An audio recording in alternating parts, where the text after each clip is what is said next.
Bonjour, bonsoir à toutes et à tous. Merci d'être avec nous dans la feuille de match Toulouse Foot, l'émission qui parle du TFC pendant 1 heure. On vous souhaite la bienvenue si vous nous regardez en live, aussi si vous nous écoutez en replay et en podcast. Nouvelle semaine, nouvelle émission, nouveau mardi, nouveau retour de match. On est là pour l'émission hebdomadaire. Ce soir, c'est la 365e, chiffre symbolique, l'année civile. C'est vrai. Si vous décidez de démarrer la feuille de match, vous pouvez vous écouter une émission par jour jusqu'à l'année prochaine. Bon courage. On ne prend pas en charge les frais médicaux, mais vous pouvez quand même tenter le coup. Autour de moi, sur ce plateau et en cabine pour cette 365e, la fine équipe, avec le gardien de la technique vidéo et des réseaux sociaux, j'accueille Vincent qui est de retour à côté de moi. Ça me fait très plaisir.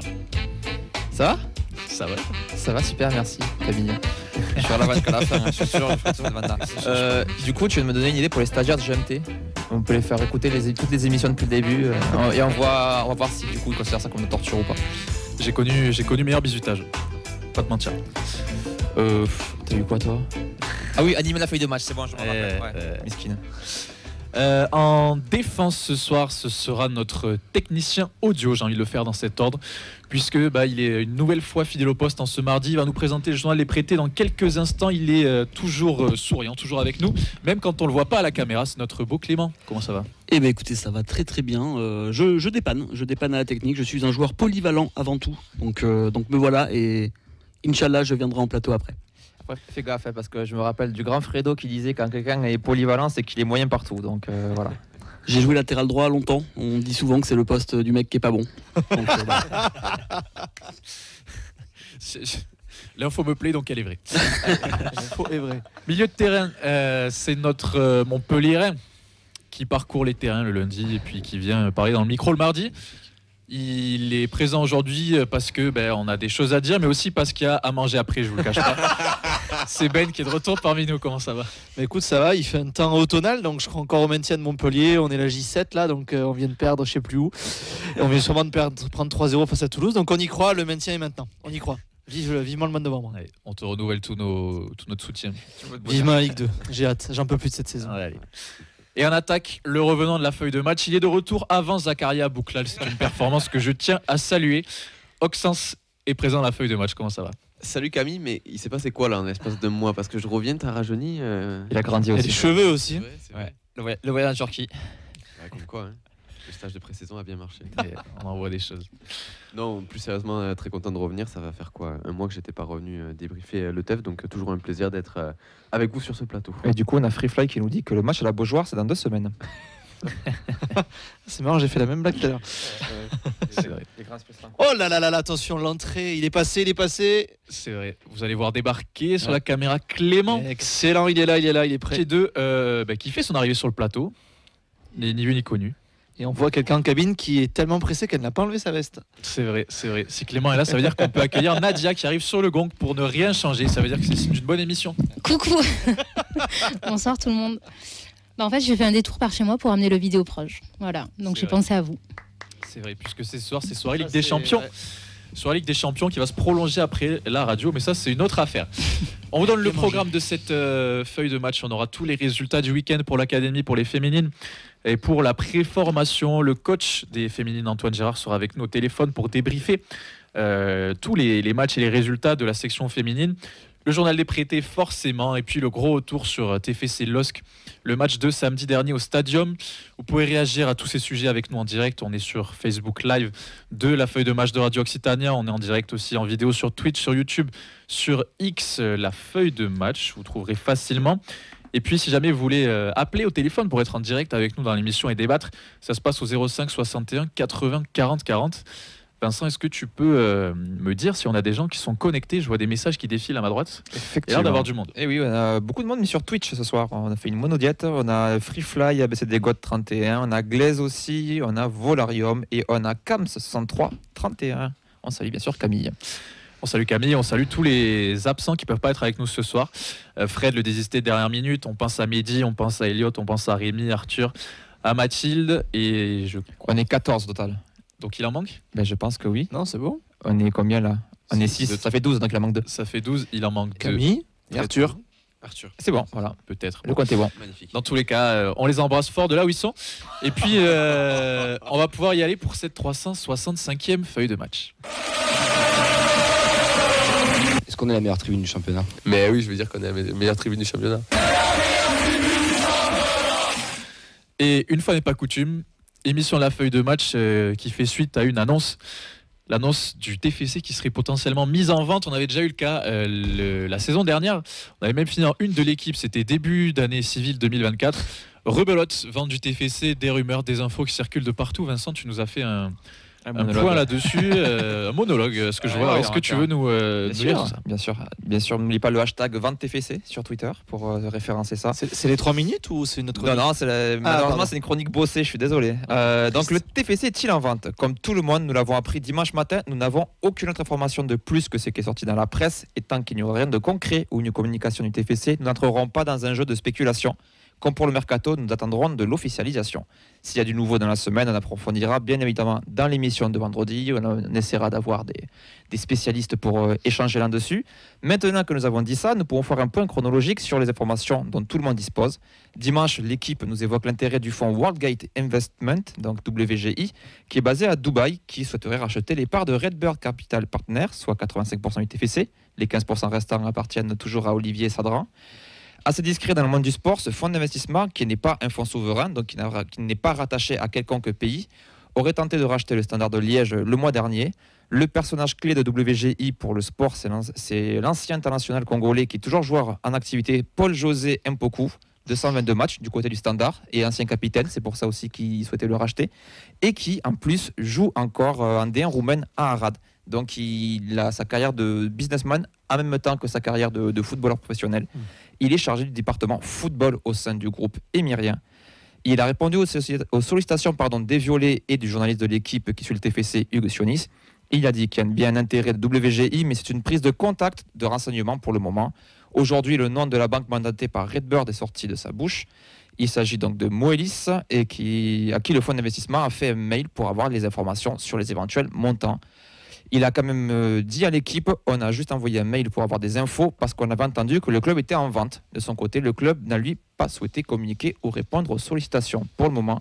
Et comme dit Fred et comme dit Camille, de toute façon, c'était un fonds d'investissement Redbird, donc on est en vente depuis le premier jour. Ah, je pense que tu n'es pas connecté, mon cher Clément. Sacha, peut-être tu veux nous le dire avec la voix de Fredo, peut-être? On est en vente depuis le premier jour. Ouais, Redbird, c'est comme ça. Hein. Merci. Voilà, toujours présent. Magnifique.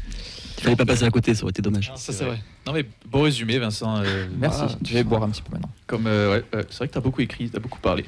Tu peux te reposer. Allez, bonne soirée, merci. Non, mais bon, comme tu l'as dit, si jamais il y a des suites, par rapport à ça, on donnera toutes les informations, mais voilà, ça reste des rumeurs. Et ça reste des choses qui nous dépassent et sur lesquelles on ne peut que spéculer, des choses dont on va se passer, puisqu'ici, on va plutôt se concentrer sur ce qui s'est passé ce week-end, en enchaînant avec notre chronique sur l'académie et les féminines. Divine, oui, la frappe de Divine. Oui, voilà, magnifique but. L'ancienne Marseillaise qui marque contre l'OM, et ça, c'est pas beau. C'est bon ça, voilà. C'est beau. Et avant d'enchaîner, je précise quand même que tout ce qui concerne la vente du TFC, on voit vos messages si jamais ça vous intéresse. C'est tout à fait possible d'en faire un débat plus tard sur une émission ou de recueillir les avis. Oui, c'est ça. Notamment sur les émissions du vendredi où on n'a pas les retours des matchs. C'est ça. Concrètement, s'il y a du nouveau vendredi, ça sera l'actu principal de l'émission, clairement, bien sûr. Donc gardez vos avis et vos questions sur ça. On se fera une joie d'y répondre. Exactement. On démarre ce gros retour sur les résultats du week-end avec les informations de la Fabrique Violette concernant la préformation. Comme chaque semaine, les 14 se sont imposés. Ils ont battu Tarbes 4-0 pour le dernier match du championnat avant les vacances scolaires. Ce samedi, les U12 et les U13, ils ont accueilli leurs homologues de Pau pour des matchs amicaux avec 2 victoires. Une 6-2, une 4-0, donc que des gros scores pour nos jeunes.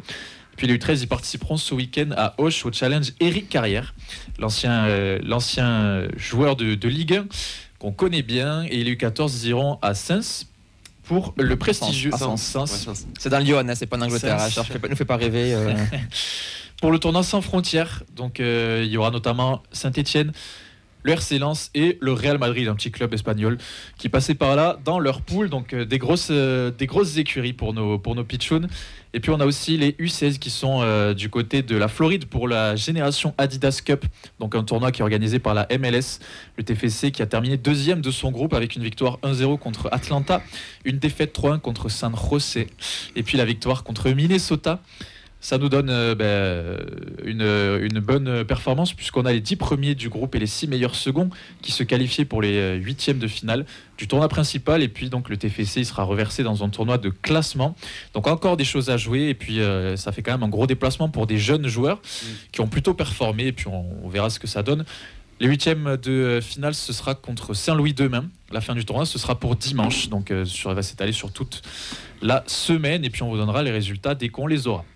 Pour l'académie, il s'est aussi passé des choses, mon cher Vincent, notamment du côté de la N3 qui jouait sur l'annexe 1. On va commencer avec des bonnes nouvelles. C'était le match qui était juste avant celui des pros. D'ailleurs, il s'est fini par la première mi-temps de TFC Lille. Victoire de 1 contre Lège Cap Ferré avec des buts de Zuliani de Wasbauer, qui c'était son retour à la compétition après une blessure. Il a marqué sur une tête sur un corner, si je ne dis pas de bêtises, à l'heure de jeu. Le TFC est 4e à 2 points de Colmier second, mais avec que 3 points sur le 9e. C'est toujours aussi serré dans ce championnat de National 3. Il reste 4 matchs encore pour espérer une seconde place et une faillite de l'Aviron Bayonnais pour monter en National 2.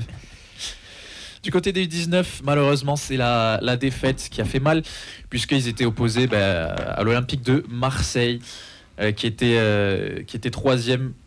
Malgré la titularisation de Metallic Envo et Saka qui sont venus renforcer ce groupe, alors qu'ils sont très souvent avec les pros, il y a eu une défaite 4-0. Non, du côté de l'OM aussi, on avait fait redescendre des joueurs professionnels.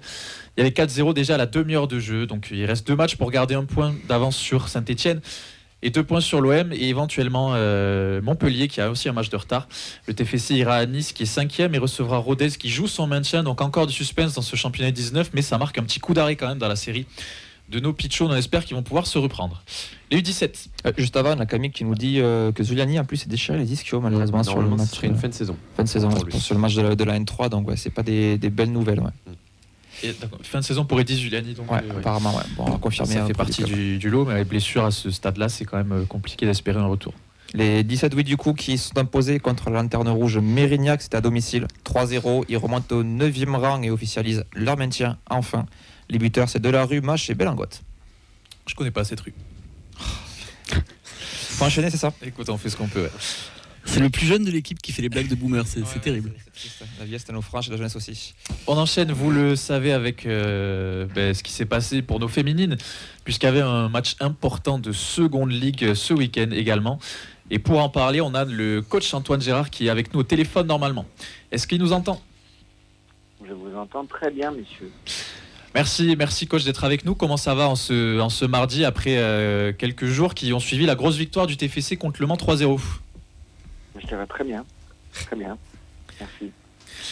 Justement, on va en parler de ce match puisque on a annoncé un match compliqué dans l'émission la semaine dernière. Au final, il y a une victoire qui est assez nette malgré un match qui était un peu disputé. Quel est le sentiment après une telle victoire qui a donné, je suppose, la confiance à tout le groupe et qui permet de rester dans la bonne dynamique sur la fin de saison? Mais effectivement, c'est un adversaire qui, sur le papier, était vraiment coriace à jouer. Et en fait, les filles se le sont rendues faciles parce qu'elles ont joué avec une intensité rare depuis le début de saison. Elles étaient habitées d'une mission ce week-end. Et les courses, le nombre de courses défensives et l'intensité qu'elles ont mis dans tout ce qu'elles ont fait, je pense, a permis d'assommer un adversaire qui pourtant présentait quand même beaucoup d'atouts pour nous embêter. Elles n'ont pas réussi vraiment à les mettre en avant parce qu'on ne leur a pas laissé le temps, quoi. Donc les filles ont fait vraiment un très gros match. Alors nous, de notre côté, on a Mathilde qui était aux abords du terrain, qui nous a fait un petit résumé du match en disant que la première mi-temps était la plus plaisante qu'elle avait vue cette saison en seconde ligue avec des Manceaux, une équipe du Mans qui était très à l'aise sur les 10 premières minutes, mais un TFC qui n'a plus été inquiété ensuite du match avec une grosse efficacité qui a fait la différence. Et puis elle nous a aussi laissé des petites questions, notamment quelles avaient été les consignes données à la mi-temps, puisque c'est une des choses qui a fait la différence d'après ce qu'elle nous a dit. Alors, grosse efficacité, je suis pas forcément d'accord avec Matt parce que on a quand même beaucoup d'occasions de 2-0 ou de 3-0 même en première mi-temps qu'on met pas. Mais très honnêtement, à la mi-temps, les filles ont verbalisé qu'elles pouvaient avoir une petite crainte sur le plan défensif. Donc on leur a présenté plusieurs options et c'est elles qu'on choisit. Donc elles sont rentrées dans la deuxième mi-temps en ayant eu un parti pris sur la manière dont elles devaient s'organiser pour défendre. Ça a très bien fonctionné. Donc tout le mérite leur revient. Elle nous disait notamment ça par rapport au fait de punir l'équipe en face sur leurs erreurs à chaque fois et surtout aussi avec la présence des individualités. On pense forcément à Céline Toulkoula qui est encore impliquée sur les 3 buts. Est-ce que c'est, je suppose que c'est une satisfaction. Est-ce qu'on s'attendait à avoir des individualités qui répondent présents à ce niveau et puis qu'est-ce que ça fait d'avoir des joueuses sur qui on peut se reposer comme ça quand il y en a la nécessité. En fait, c'est plaisant de voir que dans les moments décisifs, elles sont là. C'est surtout ça, parce que je pense que Le Mans a eu des joueuses impactantes sur le début de saison qui leur ont permis de basculer à la mi-saison là-haut. Mais là, dans le Money Time, elles sont un peu moins présentes, alors que les nôtres, elles commencent à émerger de plus en plus. Donc forcément, Célène, elle est mise en lumière et Célène, elle marque à tous les matchs depuis déjà quelques temps. Célène est excessivement décisive pour son équipe et j'espère qu'elle le restera jusqu'à la fin de saison. Mais vu la manière dont elle s'entraîne, j'en serais pas étonné. Mais de manière générale, je trouve que l'équipe a fait des efforts incroyables collectivement, je trouve, sur le plan défensif. Et s'est projeté avec énormément d'intensité à chaque récupération du ballon. Voilà, on a pressé un petit peu moins haut que d'habitude, on s'est organisé différemment. Mais pour autant, on a joué avec une énorme intensité. Donc voilà, si Célène forcément est à saluer parce qu'elle a été décisive en marquant et en faisant marquer, je voudrais féliciter vraiment l'ensemble de l'équipe parce que la performance collective, elle a été fondamentale ce week-end. Justement, en parlant de cette intensité, on a vu aussi qu'il y avait beaucoup de monde aux abords du terrain qui est venu soutenir les filles. Donc grosse journée. Et puis là, on va enchaîner une période un peu plus tranquille avec Marseille qui a gagné à Lens et qui va aussi avoir l'opportunité de repasser devant avec une semaine sans match. Comment est-ce qu'on va gérer ça de notre côté ? Franchement, il était temps qu'on soit à égalité de matchs joués. Parce que depuis le temps qu'on se dit mais Marseille a un match en moins, mais Marseille 6, je suis pressé qu'elle joue, quitte à ce qu'elle nous passe devant, au moins on saura à quoi s'en tenir sur la fin de saison. Mais voilà, qu'on revienne à égalité de match et qu'on sache où on va. Nous on va forcément aller à Lille avec l'ambition de gagner notre 6e match d'affilée. Elles vont essayer de faire pareil à Orléans ce week-end, elles accueillent Le Mans derrière. En fait... voilà, ça va se faire week-end par week-end. Ça va être dur de se projeter parce que les deux équipes sont très proches et vont rester très proches, je pense, jusqu'au bout. Donc voilà, week-end après week-end, on va essayer de faire un meilleur résultat qu'elles, ou en tout cas faire le meilleur résultat possible pour nous. Et puis on verra à la fin, quoi. Dernière question, coach, de Mathilde qui nous demande...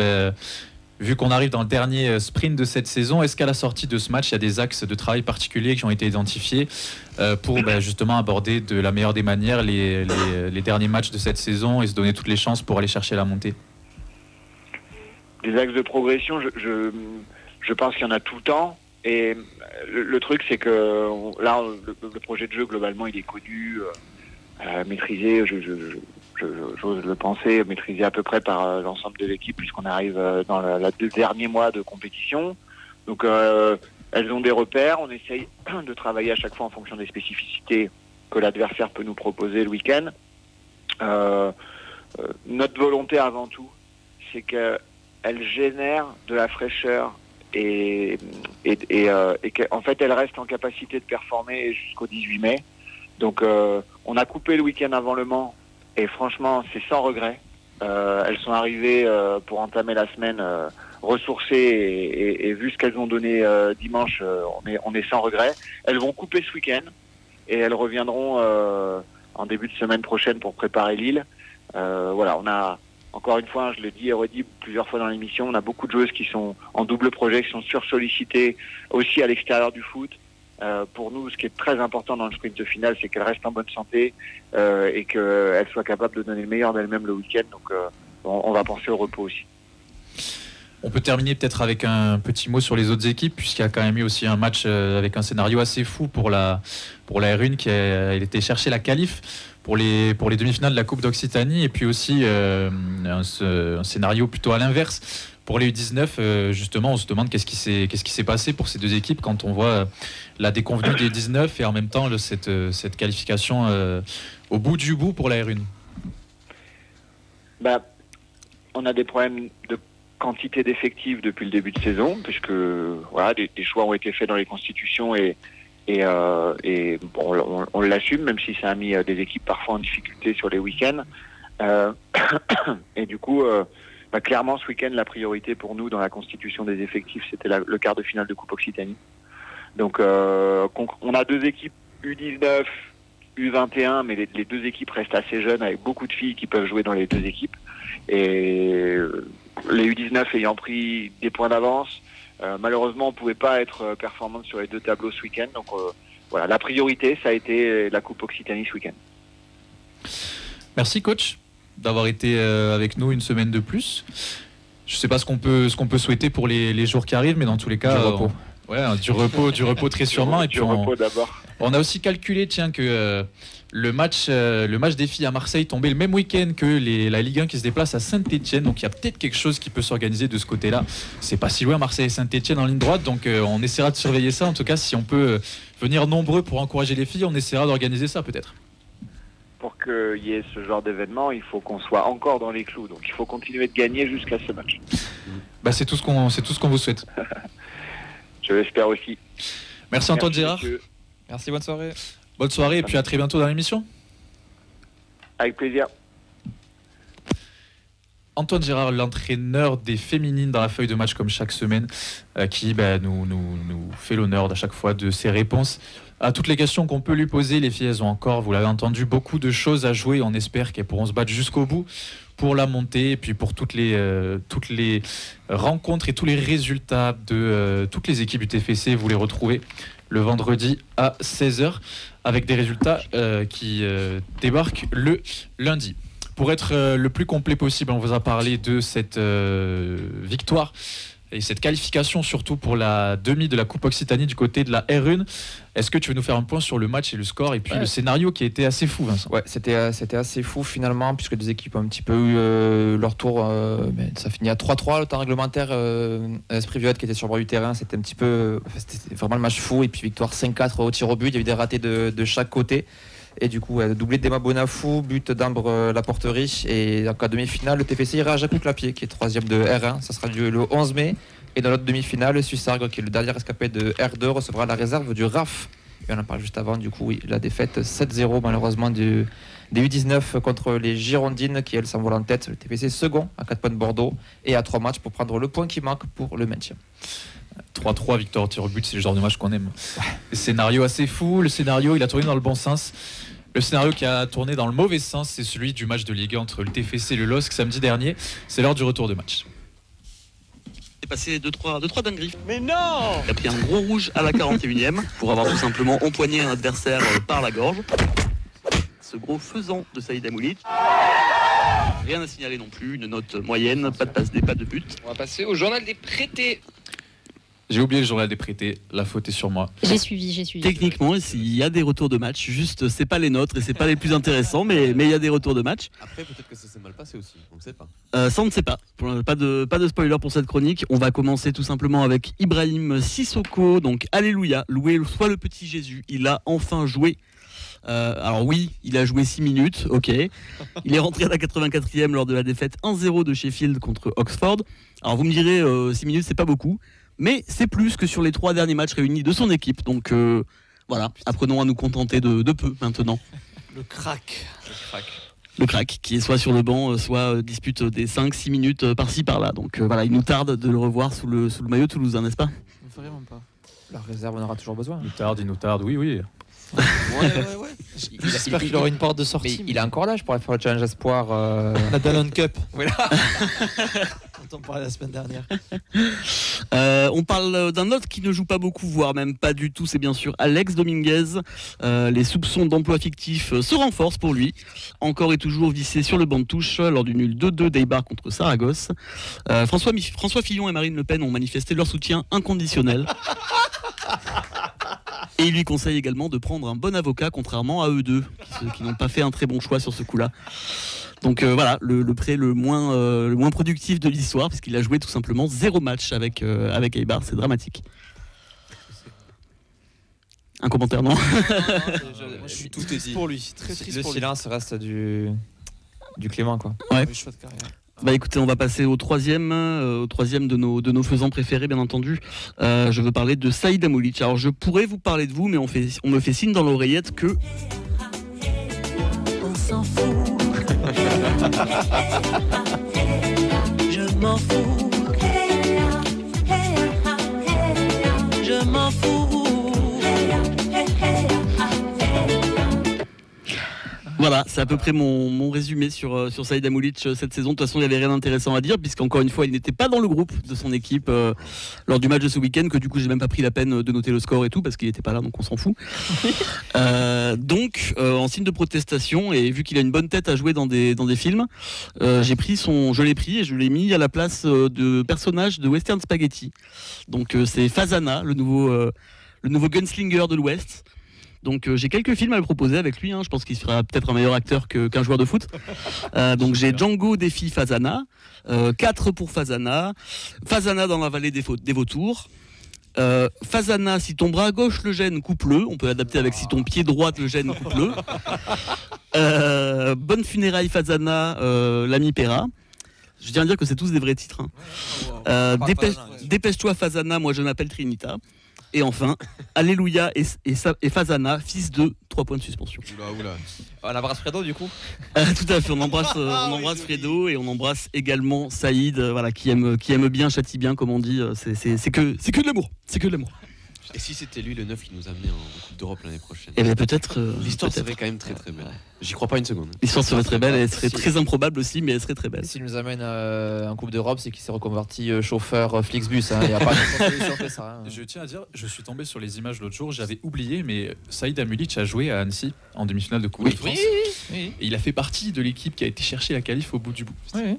Voilà. Donc, il était juste sur le terrain. Il était sur le terrain. Il a une Coupe de France. Il a fait acte de présence. Il a une Coupe de France dans son palmarès. Exactement. Pour avoir joué 3 minutes. Si on peut lui laisser ça. Mais bientôt peut-être une carrière au cinéma du coup, Inch'Allah. Et on va passer donc à notre dernier faisan qui est César Gelabert, ton petit protégé Vincent. Alors pour l'instant on pouvait résumer comme ceci. Respect et robustesse. Respect et robustesse, Caius C+. Alors, les nouvelles sont bonnes. J'ai vu, j'ai vaincu Veni Vidi Vici comme d'habitude. Veni Vidi, ça va. Vici, c'était un peu prématuré. C'était un peu prématuré, mais tout a changé. Aujourd'hui est un grand jour car César a marqué. Oh, c'est trop stylé.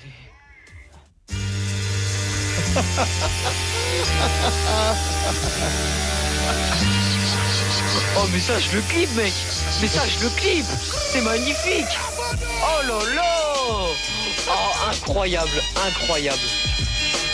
Vincent enlève ses caleçons. Remets ses caleçons.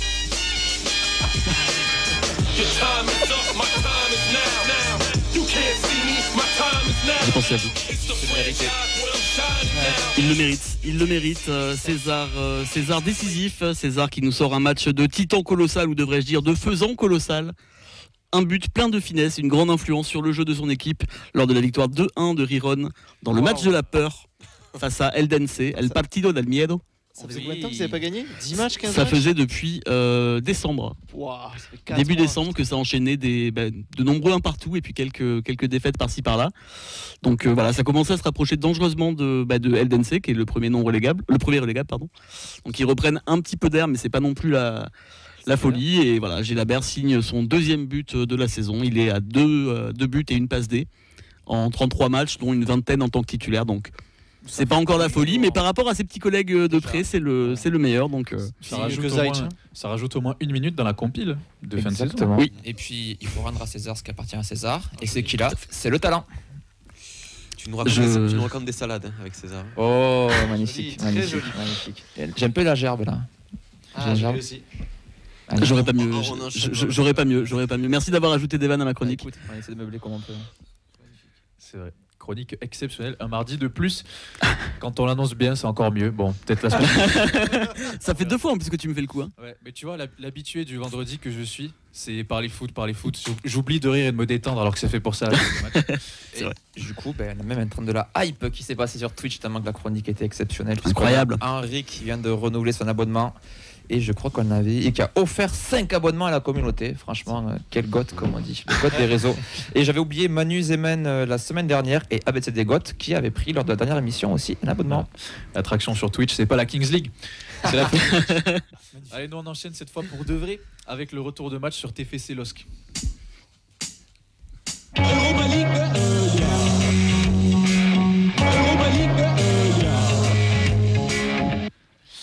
Allez, comme tous les mardis, on félicite ceux qui ont trouvé le bon pronostic. Cette semaine, y a Ben qui fait des grands gestes. Et puis avec Camille aussi qui avait trouvé le bon prono. La défaite 2-1. Il n'y a pas de quoi être fier, Ben, je te vois. Si. Mais bon, voilà, ça fait partie des gens qui acceptent de jouer leur club ou leur deuxième club perdant. Leur 6e club. Ouais, leur 6e club. Alors après, on parlera pas de ceux qui ont joué justement ce pari pour se faire des sous sur le dos de leur club de cœur. J'ai joué Angers, je l'assume. Bon, il se raccroche à ce qu'il peut sur ça. Merci Esteban. Il s'est trahi tout seul, je l'avais pas pointé. Non mais t'inquiète, je savais, j'assume. Alors c'était un match qui s'est joué le samedi soir, contrairement à ce qu'on peut voir d'habitude. On n'était pas dans le multiplex cette fois-ci, adversaire de Gala oblige. Adversaire de Gala qui a ramené presque 26 000 spectateurs au stadium, plus de 26 000 même, malgré la fermeture partielle pour une fois encore du virage Bristaton, donc les portes 6, 7 et 8, le virage bas qui était fermé. On fait quand même plus de 26 000 spectateurs. Et on a vu des messages dans ce virage qui a été fermé. Là où étaient replacés les Indians Tolosa aussi, qui ont brandi quelques banderoles. On en a vu une qui était très explicite. Dégageons les sanctions collectives, reformons la commission de discipline. Et puis on a aussi entendu quelques sonorités adressées à notre chère Ligue et à notre cher ministre, avec un autre message qui disait « Déferlement politique contre les ultras. Dirigeants, qu'en pensez-vous? Votre silence a assez duré. Besoin d'une réunion Teams, point d'interrogation. » Très bon. Avec les références qui vont bien. Donc voilà, les Indians qui ont assuré en tribune une fois de plus, mais qui ont, comme la dernière fois face à Brest, commencé à chanter à partir de la 5e minute, si je dis pas de bêtises, en signe de protestation face à cette fermeture du virage Bristaton. Sur le poteau de Siro, la synchro était bonne. Ils se sont réveillés à ce moment-là. On vous donne la composition du TFC qui a démarré ce match en tant que titulaire. On se posait des questions sur les choix qui allaient être faits. La défense n'a pas bougé puisqu'on avait Guillaume Rest, Djibril Sidibé, Charlie Cresswell et Marc Mackenzie, Vincent Siro qui portaient le brassard et Christian Cáceres au milieu de terrain. Les pistons, c'était Gabriel Suazo et Rafik Messali qui a été choisi en tant que titulaire. Et puis en attaque, Aaron Donum qui était positionné en cran plus haut du côté droit, Yann Bo du côté gauche et Magri en pointe. Sont rentrés Joshua King à l'heure de jeu et puis Mia Zaitz et Noah Edjouma à la 87e minute. Les buteurs de ce match, c'est d'abord Fernandez Pardo d'une frappe à l'extérieur de la surface qui part en lucarne encore une fois. Charlie Cresswell qui est venu égaliser de la tête en fin de première mi-temps, 3 minutes avant le 2-1 de la part de Mitchell Baker sur un coup franc détourné. Sur la dernière action de cette première mi-temps, le Rapide qui a ensuite renvoyé tout le monde au vestiaire. À noter quand même qu'on a frappé 2 fois le poteau dans ce match. Une fois avec Magri, une fois avec Sero, qui étaient nos 2 joueurs en forme, qui avaient l'habitude de marquer, qui ont trouvé le poteau cette fois-ci. Maintenant qu'on a parlé de tout ça, on va rentrer dans le vif du sujet. Je vais vous demander qu'est-ce que vous avez envie de retenir et d'aborder sur ce match-là, messieurs. Oxens, tiens, je commence par toi, ça fait longtemps que tu n'es pas venu. Oui, écoute, je vois que tu es en train de mourir, c'est... J'en profitais avant de mourir. Non, moi, en 2 points, je dirais que ce TFC-là, bon, c'est pas forcément une surprise, mais n'est pas taillé pour jouer les gros. Et j'aimerais m'attarder sur Aaron Donum, vous savez ce que je pense de lui. Mais là, cette fois, je ne l'ai trouvé pas très bon. Il a trouvé son vrai poste, c'est celui de piston, et arrêtons de le bouger partout. Clément ? Moi, les week-ends se suivent et se ressemblent. On est bon dans le jeu, mais on concrétise pas. Et à chaque fois, on est puni par des adversaires qui, eux, sont réalistes, contrairement à nous. Donc, c'est pas la première fois que ça arrive cette saison et là récemment. Et deuxième petit point sur Guillaume Rest, qui je trouve toujours aussi peu rassurant. Même si là, en l'occurrence, sur les buts, il peut pas faire grand-chose. Mais je trouve que dans l'attitude et dans son jeu au pied notamment, moi, il m'inquiète beaucoup. Reste avait en face de lui le gardien qu'il doit devenir, saison prochaine déterminante. Et encore un manque de réussite dans les deux surfaces. CF les deux poteaux en première mi-temps. Et le premier but où je pense que Fernandez Pardo il a le temps d'aller à la buvette, revenir, le ballon sera toujours là et puis après il fait ce qu'il veut quoi. Tant qu'on en parle, j'ai regardé sur l'image parce qu'on s'en est pas forcément rendu compte, mais Mackenzie est très très loin. Oui, c'est ça. Je compte en parler, je comprends pas. Il y avait des décalage horaire. Ça m'énerve. Vincent, on termine par toi. Merci, c'est gentil. La voix de la raison. Même scénario qu'à chaque match, c'est un problème dans un contexte global, mais si on prend le match individuellement, encore une fois, le contenu est bon mais insuffisant, comme vous l'avez dit sur l'efficacité notamment dans les deux surfaces. Face à un adversaire de ce calibre, on n'a pas à rougir de notre performance, on n'est pas si loin. Et bien sûr, surtout en face, le Chevalier qui a été un facteur déterminant sur ce match. C'est aussi l'avis de Camille qui nous a laissé son point sur ce match en disant que on se répète chaque semaine, on manque d'efficacité dans les deux surfaces et autant mardi dernier on s'est retrouvé à manquer de temps dans l'émission, on n'a pas réussi à revenir sur tout ce qu'on voulait, autant j'ai l'impression que cette fois-ci on pourrait juste dire CTRL-C, CTRL-V. On va pouvoir faire la suite. Reprenez ce qui n'allait pas.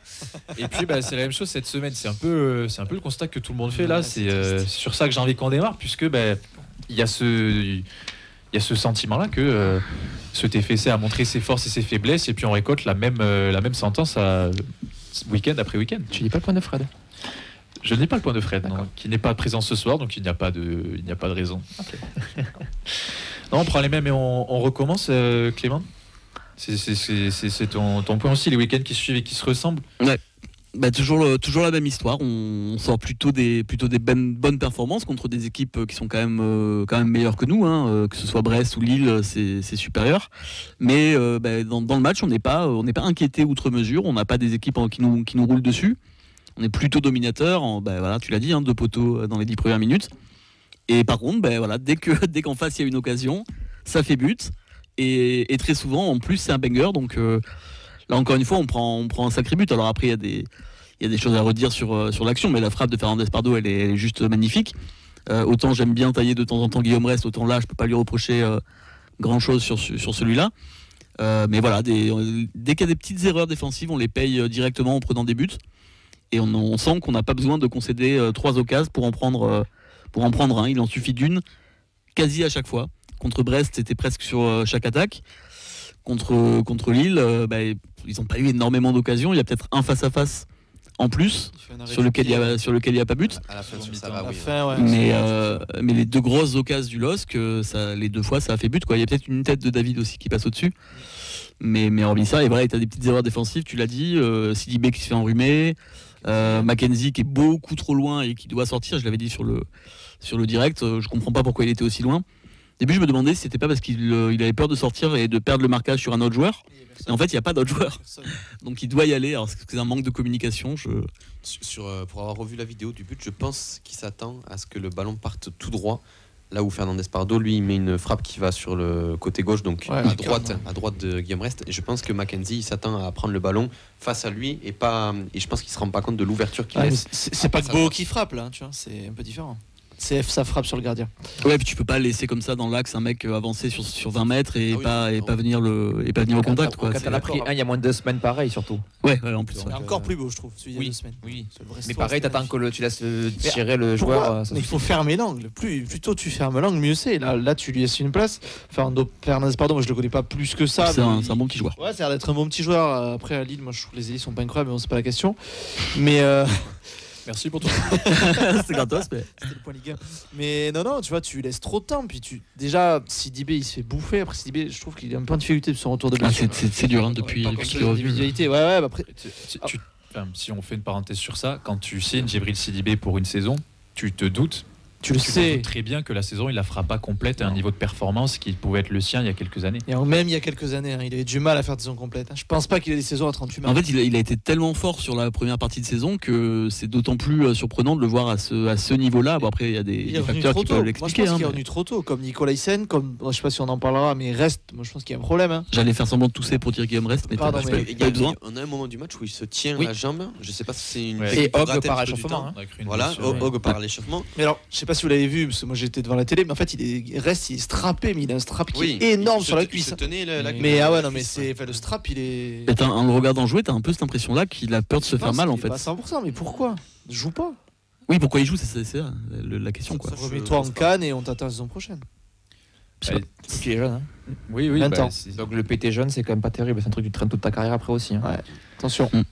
Mais oui, il avait même avant de signer pro, il y a eu quelques blessures. Guillaume Rest qui ont freiné sa progression. Pas des petites blessures. En 17, je crois, en 15 ou en 17, c'était les croisés, il me semble. T'es sûr de toi ? Il fait quasiment, il fait plus de 6 mois de sans jouer. Je sais pas si c'est les croisés, mais je sais qu'en tout cas, il y a une blessure qui l'empêche d'intégrer le groupe pro quasiment un an après la date qui était prévue pour lui, qu'il intègre tout ça. Donc c'est vrai qu'il est coutumier du fait.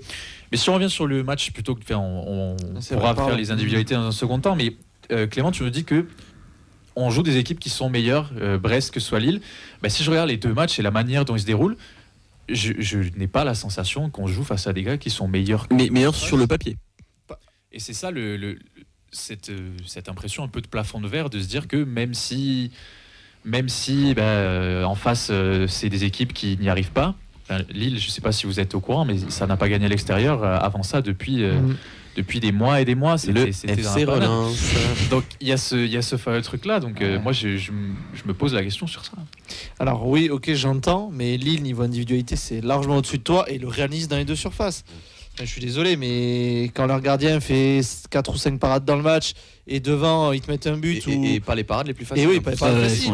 Et tu vois le coup franc, ok, il est contré et tout, mais je sais pas, t'as pas l'impression que côté TFC, ce genre de but tu peux le mettre, je sais pas comment t'expliquer. Tu sens pas Alors en effet, t'as 2 poteaux, c'est vrai que ça peut finir au fond, c'est des poteaux, donc c'est toujours pareil. Mais je sais pas, je pense que Lille quand même dans les deux surfaces. Et ils ont aussi Benjamin André qui était un joueur que beaucoup de gens détestent, mais je pense qu'on aimerait tous l'avoir dans notre équipe, qui lui peut te pourrir un match. À chaud devant le match, je le déteste. À froid, j'ai envie de l'avoir dans mon équipe. À froid, c'est incroyable. Tu vois, je trouve qu'ils ont quand même 2-3 mecs comme ça que t'as pas et qui font vraiment une différence. Alors justement, si ça peut rebondir sur mon point, parce que là tu me fais une passe D exceptionnelle. Écoute, je t'en ai pas fait hier, donc on se rattrape. Écoute, on se rattrape parce que c'était le principal point en tout cas moi que j'avais retenu, c'est que ce TFC là, il n'y arrive pas contre les gros. On l'a dit un petit peu depuis le début de cette analyse de match. On n'a pas l'impression que le LOSC a eu besoin de trop forcer pour gagner. Une vraie leçon de réalisme. La peur du fameux un tir un but de notre côté. Et finalement, c'est dur ça. Toujours. Ouais, c'est dur, mais malheureusement c'est le sentiment qu'on peut avoir aujourd'hui. Et au final, sans trop se fatiguer, on a Lille qui a fait le travail face à des Toulousains valeureux mais maladroits, et c'est un petit peu le symptôme qu'on traîne depuis une bonne partie de cette saison déjà. Petit point stat, 7 points pris sur 51 possibles contre le top 9 du championnat, 11 défaites, 4 matchs nuls et une seule victoire, c'était à Lens à Bollaert. Et depuis, qui pour le coup était une victoire, victoire roll-up, où là c'est eux qui sont réalistes. Voilà. Mais c'est que t'as du mal contre. C'est l'inverse de l'an dernier. L'an dernier, t'as fait quelques bons scores contre les gros. Et... C'est ce que je voulais dire, c'est qu'entre temps, maintenant on voit qu'il y a un vrai gouffre avec le reste. Et malheureusement, peut-être qu'il y a tout simplement trop de limites pour aller embêter une grosse écurie. Sur combien de matchs t'es à la rue Sur tes gros, au final, il n'y en a pas tant que ça où tu te dis que vraiment c'est normal. Marseille à l'aller. Voilà. Non, mais le problème, c'est qu'on a l'impression que ces gros-là, en tout cas, moi, c'est mon ressenti, ils n'ont pas besoin de forcer. Alors, ok, on prend pas 4-5, on prend pas des pilules, mais j'ai pas l'impression que ces gros-là, ils aient besoin de trop se dépenser. Arrête de le regarder, ça me stresse tous là. Je commence à parler comme un Italien maintenant. Je vais parler avec les mains. Mais là, Verratti.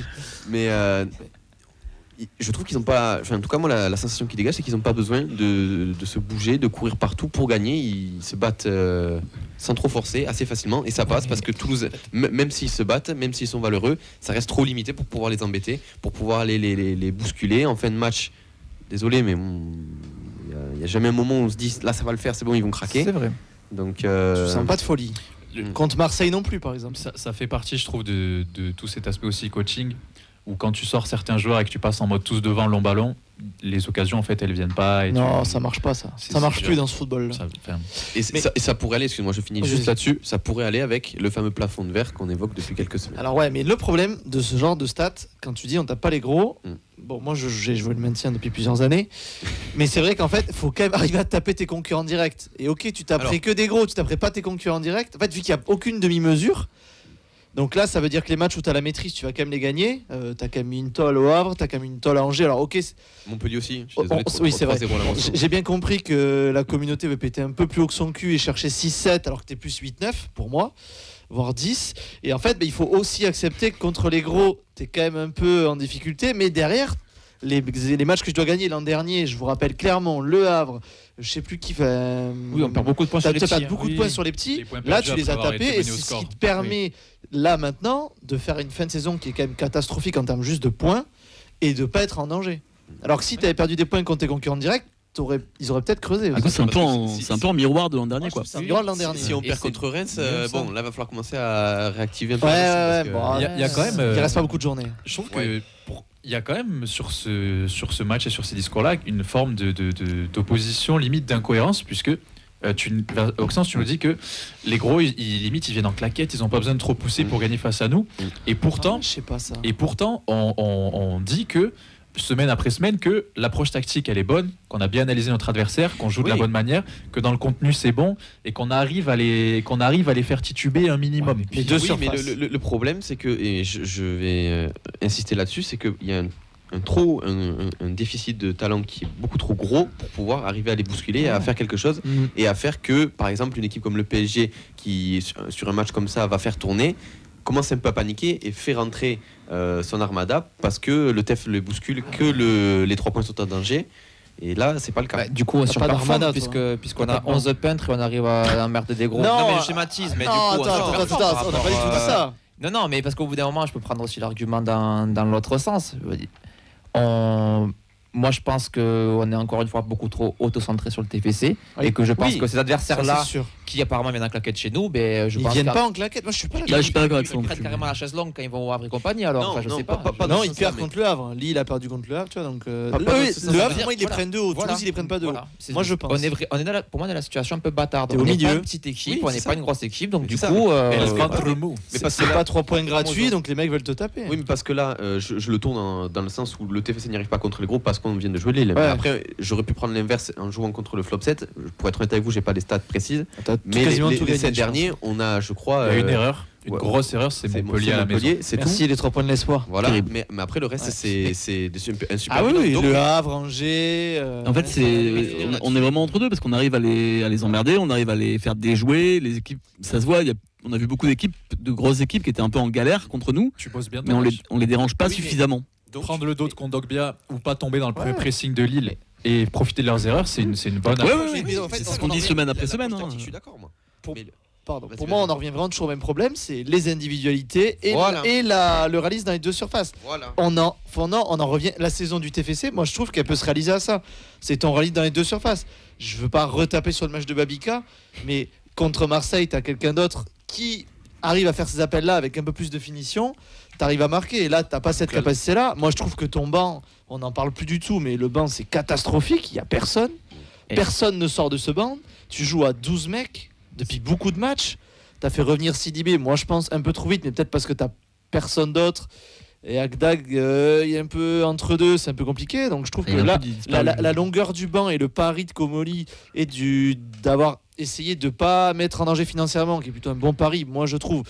Parce que si jamais on arrive sur la saison prochaine à avoir un mercato qui est cohérent, ça te coûte un peu peut-être quelques points là, mais bon, c'est vrai que je sais pas si vous vous souvenez de Cazard qui se moquait de, je sais plus comment il s'appelait, le mec de Lorient qui jetait sa veste, qui dit putain on aurait pu être 8ème alors qu'on est 9ème, je sais pas si vous vous souvenez de ce passage là de J+1, c'était super drôle, mais c'est un peu ton cas. Alors ok, t'as fait le pari peut-être de descendre d'une ou deux places, mais de t'économiser, d'être sain financièrement pour la saison prochaine, et du coup t'as un banc qui est pas très bon. Après ce qui est dur aussi à supporter c'est la série encore une fois, parce que ça fait quelques semaines qu'on dit les mêmes choses. Que des gros. Mais en fait voilà, c'est ça, c'est le calendrier le problème. Le problème c'est qu'on a enchaîné plein de petits qu'on a battus à part Montpellier. Et on a enchaîné les gros et on a tout perdu. Donc forcément, c'est rageant. Mais finalement, on aurait eu les deux mélangés et on aurait fait les mêmes résultats. Moi, je pense que tu aurais beaucoup moins de critiques. Tu te dirais, ah, mais c'est bon, on a fait le taf, on a battu eux. Oh, dommage, on a perdu contre le gros, mais c'est pas notre champion. Après, c'est le ressenti de l'accumulation, de voir toujours le même match et de se dire toujours on est à ça, mais ça bascule jamais dans notre sens à nous. C'est vraiment qu'à ça. Moi, je pense que c'était plus que ça. Sur Lille, on est à ça. C'est pas forcément le fait de perdre contre Lille, contre Brest, contre Marseille et tout. Moi, c'est le sentiment d'impuissance qu'on a quand on n'arrive pas à gagner ces matchs. Le coup de sifflet final est donné et on se dit il nous manque ça, et c'est les mêmes choses depuis des semaines. On sait ce qui va pas, mais malheureusement maintenant c'est trop tard. Bon, c'est la fin de la saison, on va bricoler, il va rester quoi, 4-5 matchs 5 matchs de trop. Mais par contre, moi je suis quand même assez d'accord pour dire que le pari de l'effectif court est perdant, clairement. Avec entre les blessés, les méformes. En tout cas, à date, il est perdant. Perdant à moitié, dans le sens où normalement, si tout va bien, on va arriver à se maintenir tranquillement sans paniquer. 7 points d'avance à 5 journées. Oui, non, mais là, sauf cataclysme, je dis ça parce que bon, on est sur une mauvaise série. Mais déjà, je suis désolé, mais il y a une place dans la charrette, c'est gagné. Ah oui. Saint-Etienne, ça commence à se rapprocher aussi. C'est compliqué. Après, voilà, il y a Angers, Reims, Nantes. C'est 4 là. Après, ce qui fait chier, c'est le calendrier aussi. C'est qu'on a que des équipes qui jouent des trucs. Il nous reste 10 minutes avant qu'on enchaîne sur les individualités. On a Pascal qui nous a laissé un message sur son ressenti de ce match-là avec quelques points qui sont intéressants à aborder. Donc je propose qu'on l'écoute. Salut la feuille de match, message pour quelques impressions sur le week-end TF6. Alors tout d'abord, j'ai été voir TFC Lille. Oui, et voir cette fois-ci puisque d'habitude j'y vois rien du tout. J'avoue, mais cette fois-ci, comme j'ai payé 2 fois ma place, j'y voyais beaucoup mieux. J'ai vu une équipe concernée, une équipe du TFC qui a plutôt fait un bon match, qui a perdu comme sur de nombreux matchs cette saison. Je sais pas, j'ai du mal à reprocher quelque chose à quiconque. J'étais un peu questionné quand on nous a proposé de tourner le dos aux joueurs parce qu'à la fois je suis j'en ai vraiment marre de toutes ces défaites et en même temps je vois une équipe qui lâche pas et puis je vois personne qui triche, donc voilà, je tenais à partager là-dedans.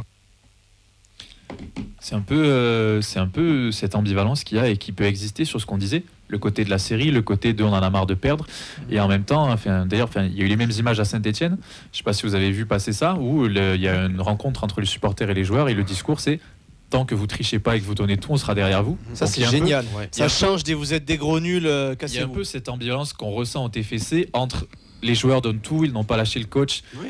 C'est difficile de leur reprocher ce qu'ils font sur le terrain, et ce truc de plafonner, de ne pas arriver et d'être sur 4 défaites consécutives, chose qui n'est pas arrivée depuis 2 ans et demi. Après, attention, t'es encore, c'est ta 3e saison là d'affilée. T'es une saison un peu plus de transition, il faut l'accepter. Après, si tu veux jouer l'Europe tous les ans, regarde Rennes, regarde Marseille, ils jouent pas tous l'Europe tous les ans. Faut accepter qu'il y ait des saisons un peu plus compliquées. C'est la première. La première de la Redbird sur 5 ans quand même. Et en effet, par contre, la saison prochaine, là, à mon avis, si ça se passe mal, là, je pense qu'on va tous autour de la table être beaucoup plus dur que cette saison. Mais là, faut quand même, je sais pas, pour moi, faut accepter. Ouais, mais moi, je suis d'accord avec toi, mais pour revenir là-dessus, on est bien d'accord quand on dit qu'il n'y a personne qui triche, qui mouille pas le maillot au TFC. C'est factuel. On peut pas dire que les joueurs sont pas investis et tout. C'est juste que malheureusement, il y a des limites qui font que, on l'a dit, il y a ce plafond de verre qui fait que contre certaines équipes comme Lille, comme Marseille, ça bloque. Mais il n'y a en aucun cas des tricheurs dans cette équipe, et c'est quand même une vraie satisfaction. Un mot sur Aaron Donum, mais après on bascule sur Guillaume Rest. Maxence, tu voulais en parler. Aaron Donum, écoutez, je retrouve juste mes notes quelques secondes. Oui, on a vu Aaron Donum qui est monté ailier pour ce match-ci, avec Messali en piston. Quelques chiffres, c'était la 4e fois de la saison que Aaron Donum était titularisé en tant qu'ailier, la 2e fois en tant qu'ailier droit. Malheureusement, on a vu que ça n'a pas forcément porté ses fruits. Beaucoup de mauvais choix, j'ai trouvé. C'est ça, moi, je dis ouvertement, mauvais match. Il est meilleur quand il est face au jeu. Parce je trouve qu'il a ralenti le jeu, beaucoup trop de touches de balles inutiles, manque de spontanéité, des pertes de balles aussi. Et on a un petit peu retrouvé le Donum frustrant de l'an dernier. Et le constat clair qu'il en ressort, c'est qu'il ne doit plus quitter son poste. C'est maintenant une vraie valeur sûre ici. C'est bien d'être polyvalent, mais attention à ne pas se faire essorer et à ne pas perdre les repères qu'il a pu acquérir jusqu'ici. C'est la fin de saison, alors bon, on peut comprendre qu'il y ait besoin de bricoler, de le faire monter les droits de temps en temps comme ça, parce qu'il n'y aura plus rien à jouer, donc ça c'est normal. Mais pour la saison prochaine, Je pense qu'il y a une vraie urgence pour recruter un ailier droit qui a le niveau Ligue 1, meilleur que Babika, d'autant qu'Abouklal va sûrement partir, donc ça sera vraiment un poste clé pour le mercato estival. D'accord avec ça. C'était là parce que bon. Oui, il a raison, mais en fait le problème c'est que c'est Messali avec un mauvais Donum ou Babika avec un bon Donum, donc c'est un peu... Non, je pense que Babika après les événements du Vélodrome, il fallait le faire souffler. Imagine ce qu'il peut prendre au stadium s'il rate un ou deux trucs. Tu le termines. L'alternative, et ce à quoi on s'attendait, vous l'avez même dit dans l'émission vendredi, c'était Noël Djouma, qui était peut-être attendu en tant que titulaire. Il le sent peut-être pas prêt sur ce genre de match. Qui est rentré en toute fin de match pour grignoter 2-3 minutes. Il doit peut-être pu rentrer plus tôt, mais bon. Bah oui.